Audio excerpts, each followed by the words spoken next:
কুটিলা, ও কুটিলা, কি গো, কোথায় গেলে কুটিলা? কি হয়েছে? তো চিল্লে বাড়ি মাথায় করছো কেন? এ নাও বাজারটা ধরো, বড্ড গরম পড়েছে। যাও তো, আমার জন্য একটু ফলের জুস করে নিয়ে এসো তো। দাঁড়াও, আনছি। এই নাও, ধরো তোমার ফলের জুস।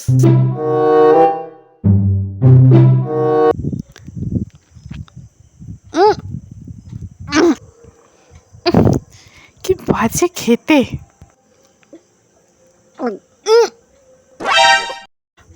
বলছিলাম যে ফলের জুস করার সময় কি ফলের খোসাগুলো দিয়ে দিচ্ছিলে এর সাথে?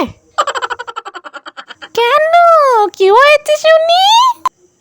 যা বিচ্ছিরি খেতে হয়েছে সেটা তো আবার বলা যাবে না। সবই ঠিক আছে, কিন্তু একটু তেতো, তাই বলছিলাম। ঘরে কোনো ফল ছিল যে তোমাকে ফলের জুস করে এনে খাওয়াবো? ঘরে করলা ছিল, তাই তার জুস করে এনে তোমাকে দিলাম। কি ডেঞ্জারাস মহিলা রে বাবা! ও বাপরে বাপ,